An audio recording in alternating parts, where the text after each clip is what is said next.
Have you ever felt that your life needed a pause? That your heart is searching for answers, but doesn't know where to start? Path of Faith, Discoveries on the Path of the Soul, is not just a book. It's a journey, a real story of overcoming challenges, faith, and transformation that will inspire you to take the next step in your life. Discover how challenges can turn into lessons and how every moment can be an opportunity to reconnect with what truly matters. This book is for those who seek more than stories. It's for those searching for purpose, inspiration, and themselves. Available exclusively on Amazon. Link in the video description. Start your journey of transformation today. Path of Faith, Discoveries on the Path of the Soul.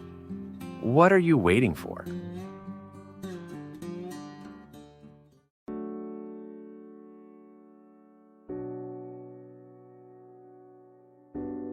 Reflection is the best medicine to cure our anguish, our sufferings, because when we reflect wisely, with balance, we have a possibility to expel us oppressive feelings. Suffering, it is produced in our mind, right? Everything you suffer, suffers because it goes through your thinking. I know that in everyday life, we usually refer to the heart as the thirst for suffering. But no, this is just a metaphor. The heart is a place of love, feeling because of being the center of life, right? It is the heart that throws the blood, which distributes the blood to the body. So there is a whole meaning, but it is in mind that things happen. It is interesting because sometimes our suffering, it is the fruit of our thinking. Many times, not always. Right? You correct the thought, you naturally correct suffering. I can often be suffering because I am interpreting a reality in a mistaken way, many times for a petty, silly feeling. It's the same when you have an unfounded jealousy. Jealousy makes suffering, causes suffering in the person's life. Suffering is the result of insecurity. Jealousy, it is born from the insecurity that the person has. And sometimes the person loses nights of sleep because he is suffering. Healed. This is where we correct, right? It's in the head. That's when you start looking at each other differently and you correct inside you. And you are doing this beautiful movement. I correct inside me. Naturally correct the way I read with the other. It is in the transformation of our minds. It is from the transformation of the mind that we can indeed be Christian. It is the mindset that moves me. So it is in our mind. It is in our head that all transformations can happen. And you need to be very attentive so that this mindset also involves the sieve of suffering. We started talking about Gethsemane, this moment of the purification of Jesus. We said that Gethsemane is that stone that will crush the olive to release the olive oil. My mind needs to go through the process of purification, and we don't grow up. We don't get just enjoy. We get fairer in suffering when you need to face your personal dishonesty, because we are all victims of ourselves. We all carry this weight, not always doing good that we know that it should do. So I am living this purification. I transform my heart, my mind, in the light of this demanding gospel, which demands me even daily. So it's interesting when you look at what makes you suffer, you will identify a way of thinking things. And when you are willing to modify the way you think things, you start a purifying suffering that will tear you out of that oppressive process that you were until then. A person who is moved by jealousy, he has no peace.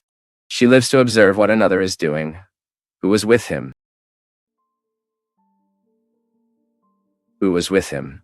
She will imagine herself like this from the moment she thinks, no. It makes no sense to think so. The other has the right to have his life, and I will be there.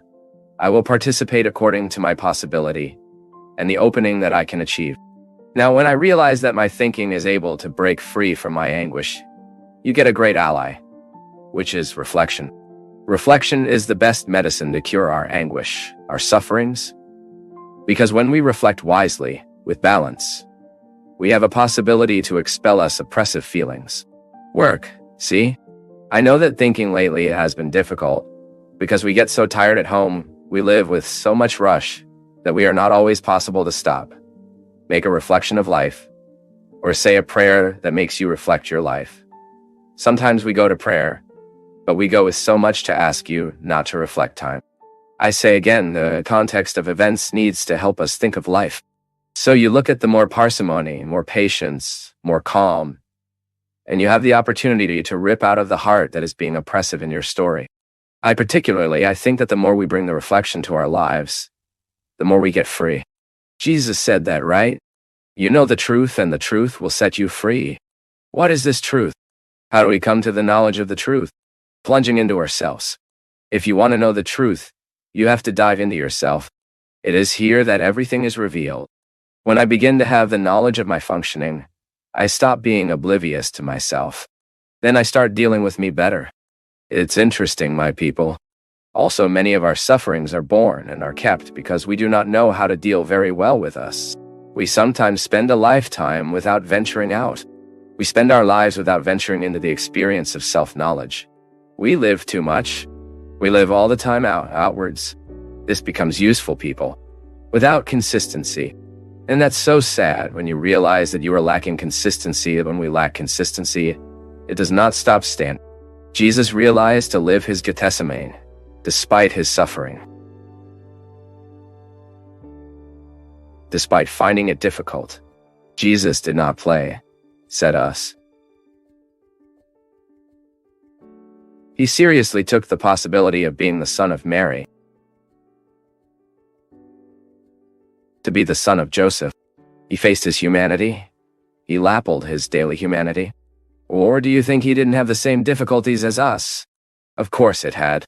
He also lost patience. He also experienced the intolerance of him, of course. But it was there. Cut in line with the inherent divine essence. He needed to manage in him all his human possibilities for him to bring this mission to the end, and to be able to convince those around.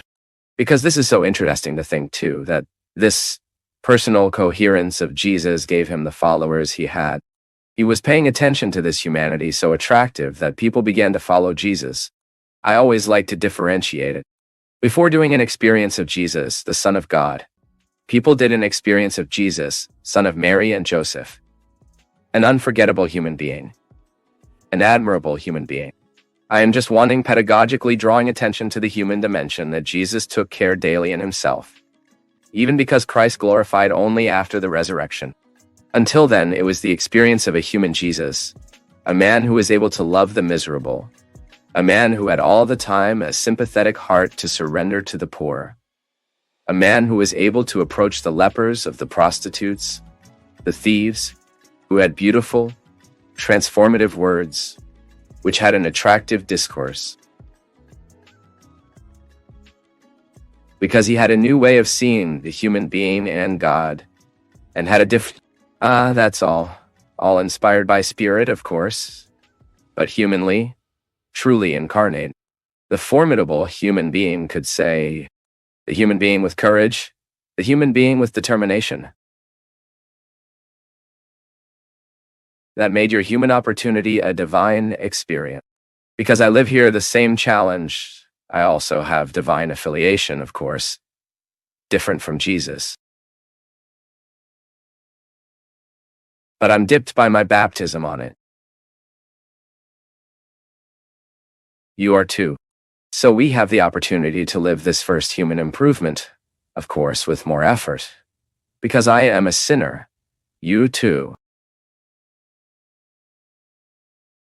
But we are aided by divine grace. The glorious Christ is manifested in me, granting me daily courage and strength. Thanks. So that I can beat the sin that dwells me. And then suffering becomes for me an opportunity to learn this strength, this dynamic that made Jesus so attractive in his time. Yes, because we need to be crystally attractive to those who observe us. The Christian life we practice needs to be attractive to others and will be attractive as it is consistent when it is not from the mouth out, when it is an internalized value in us, when she really is a way of thinking. Of course, we are very limited, but it was himself who told us that we can do the same things he did. We can also expel the demon from the world. We can also expel the injustice of the world. We can also proclaim the truth and establish it as a rule of life. Just be willing to suffer every time it was hard to be so, not being afraid of suffering that will be born of this Christian option. Yes, for me to be a Christian, I need to suffer daily the challenges of the Christian life. But the fruit is very good, because we become a much better person from this. I wish you, in your struggles, always have the right and the possibility of removing your excesses. So you have your fundamental truth before your eyes. No exaggeration, just you. And from that, you meet the path of life. Thank you for your affection, for your attention. May God pour over your heart, upon your home, about your life, the disposition that characterized the heart of Our Lady. For what example of her we can, too, being a real Christian. Always taking Jesus on his lap to present him to those who do not know him yet. Pour upon us the blessing of the Almighty God, Father, Son, and Holy Spirit.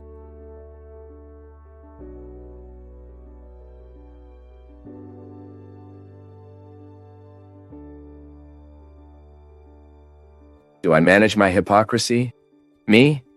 In my day-to-day, seeking spiritual resources so that I can be more true, be more whole, diminish the process of sin in my life? Boy, but that's not all we get, I know. It's procedural. Satisfaction is a diamond we will find every day in the middle of the gravel, that if you decide to pay attention to what went wrong, you will be distracted by the gravel, and you will never reach the diamond of reality. So many people I find that I am tired of listening to the same thing all the time. People who are mourning 2, 3 years, the same affective dependence, and do not have the courage to poke the wound the right way. There is no way. You don't have the courage to get in the front door, to break your hypocrisies, the lies that tells yourself. Because happiness is the satisfaction, we must have to be who we are. It is nothing else. I lie my head on the pillow after a day lived, of functions of fulfillment, of difficulties faced, of lived loves, of hatreds also felt. I lie my head on my pillow and sleep satisfied with what I could achieve from me. Because whenever we have the opportunity to break a process of hypocrisy in us, we break free. Is it so interesting to be freer? Is so satisfactory for you to experience the lightness of not having to cultivate hypocrisy? Do you have a light heart because you are already properly reconciled with what you have weak in yourself? With those indigencies that you naturally need to manage, why is it a matter of survival? And then you have more control over it. Because God knows I can. He knows what my talents are. He knows what my possibilities are. My skills. But I can risk dying without discovering. Because I didn't nail nails in the raw material of my reality. I didn't crash my nails so I could get all the excesses that so often move me away from what I can be. And I often simply be a bitter being, more or less, knocked down, because I do not confront me to be who I can be. Failing to believe what you can. When you cease to believe what you can achieve from yourself, you are decreeing your death sentence. When you get carried away by what is most petty in you, you decreed your death sentence. And it is not enough to be among others. You need to be with others.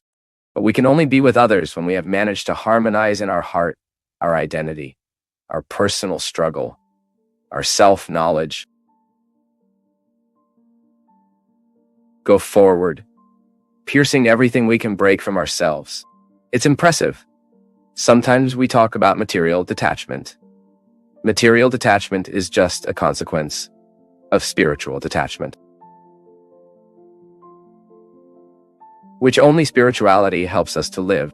Remove a wardrobe that is left, and donating requires a previous movement, which is to remove the debris we have inside us. Do you know what the rubble is?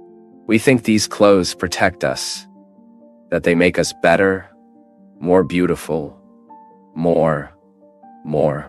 We don't have the courage to lose, to give up. It's the rubble. That person who wants to be eternally famous, eternally recognized at the cost of his own life, his own health, has no courage to establish. No, it has no courage to set limits on realities that are being absolutely fragile. Why? Because you want to always be at the top. Life will not be perfect. So I don't have the right to design my happiness only for when everything is perfect. No, we will die and this will not be possible. Happiness is a project that lacks daily commitment, because otherwise it won't. It does not work. We don't get there. It is also part of the maturity you come to the conclusion that you do not have to say everything about everything, that you have the right to book yourself to silence, not to give opinions, to remain silent until you know or be able to say something. Now you need to face your problems. I can't face them for you. I need to face my problems. I have, in the structure of my life, the problems that are proper to my life, which are proper to my being, the structure that surrounds me. And I need to manage all this daily, so that I have the right to extract the satisfaction of being who I am. A doctor, for example, he has the problems that are proper to his profession, and he can be happy even though he was having all the difficulties there. Why? Because he's sticking his nails in reality and goes there to seek the reason for his satisfaction. But that's how we often harden our hearts when you realize that the world has not been generous with you. You stop being generous with the world. It's no use, my people. If we do not break the breastplate of hypocrisy, the lies that feed us, we will never come to the truth that will save us. If we insist on maintaining these lying appearances, feeding false conflicts, giving us answers that have not responded to us for years, just to try to justify us before others, or to look more cute, smarter, more balanced, when actually inside we are in a well of necessity, of conflict. All this because we don't have the courage to look ahead the ghost that haunts us. We claim to be brother of the other, but get the stick every time we have the opportunity.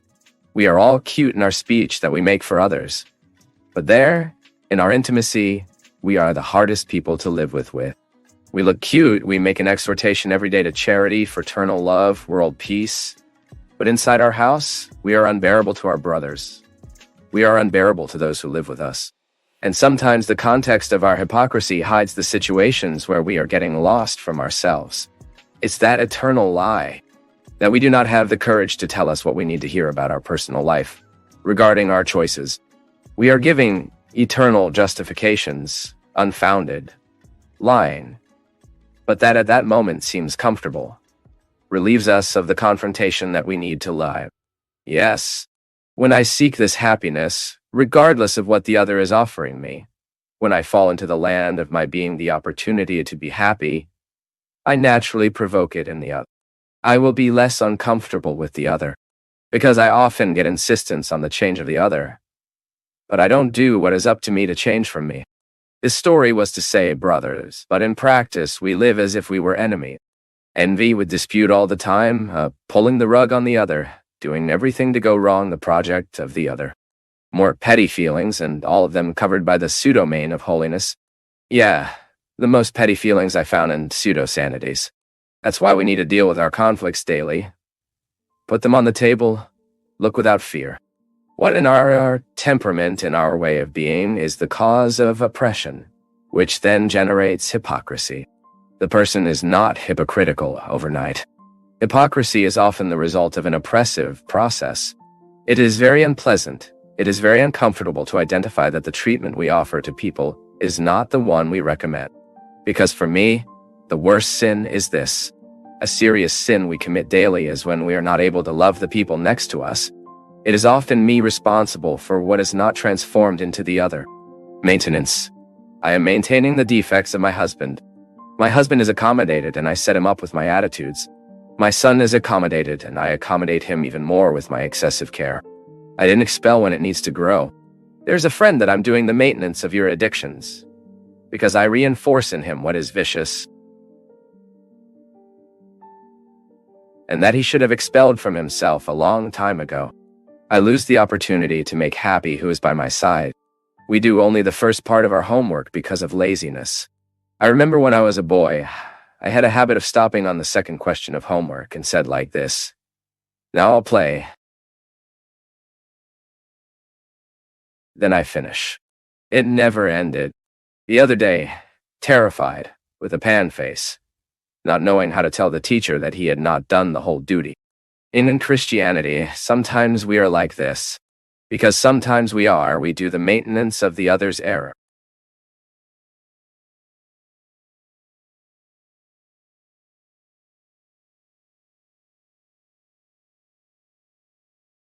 Guys, what gets sick is the thought.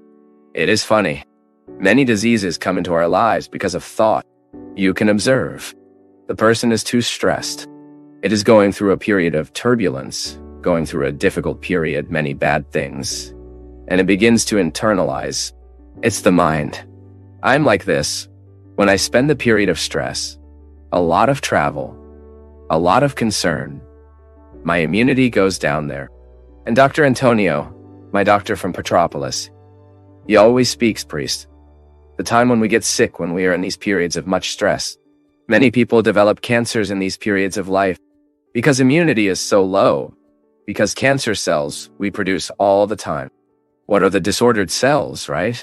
It is interesting how cancer is born. Cancer is born of a cellular disorder. The disorder that happens in the body causes. So they accumulate. The organism does not expel. It becomes a tumor, and they branch. A lot of cancer is born. I was saying, all the time we are producing these disorganized cells. It's like you put a mess in the middle of the group, you know? But immunity is good. You expel. The body naturally expels these dead cells. These cells. Now, when the body is very tired, when it is very weakened, when the person is going through much disgust, my mother used this term. That person is spending so much work in life. I work everyone passes, but when the train is getting too ugly, right? When you are very disorganized, your possibility of getting sick is greater. Of course, you won't be worried. Oh my God. You will be worried about it. You will now be aware. Because the disease starts here. So this work that did for you will not have any power over you if you do not authorize. So if you keep thinking, oh my God, she burned badly. No. Now, from the moment your mind is concerned with these robbery, it is possible that it really happens. A lot of people act towards the enemy. He heard that, read that, and the enemy goes. And the person goes towards what the enemy wants. It cannot. It is equal to the fly towards light. She dies toasted. Toasted, toast. Toast. Because she goes in the direction of what she kills. And sometimes we fly toward what kills us. We do the same thing as the moth. It cannot. You have to be very attentive so you don't allow your thinking to get sick. I have a very interesting story here. I will enjoy and give an example. During my stay at the Biennial, there in São Paulo. Come in me, Lily, Lily. Lily time consuming is an expression widely used in women's chains, which say the expression concerns freedom. I have read Renata's book. Very interesting, the reports she does here. Renata was unfairly arrested, unjustly arrested. A good woman, a graduate woman, a high school, very well formed in life, a very good family, and Renata was unfairly arrested. During that time she was stuck, she could have discovered inside. She could have developed a series of diseases. But Renata decided to occupy her head in a positive way. So much so that the book was born of this whole experience. By occupying your head when trying, you see in her accounts, she's all the time trying to save herself from that contrary. She was making the effort not to allow that delicate moment to make a determining one over her. That is, it does not make the misfortune be bigger than it is already. It is interesting that sometimes in life, guys, what we need is the wisdom to soften a difficult time. It's a way for you to discover a path there. Is life difficult? Let's find out what is the way that can lead us to some solution. It's not that we'll stop suffering. It's not that the jail was good, no. What Renata experienced was discovering a way to remain alive.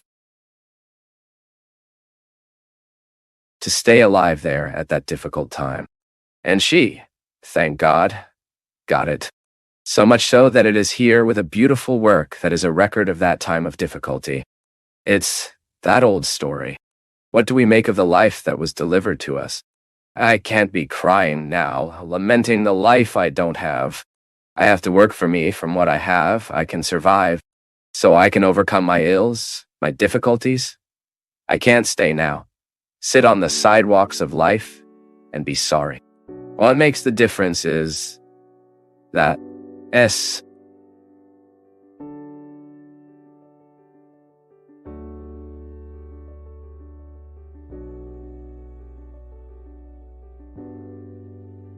As we bid farewell on Path of Faith, we extend our heartfelt gratitude for your presence.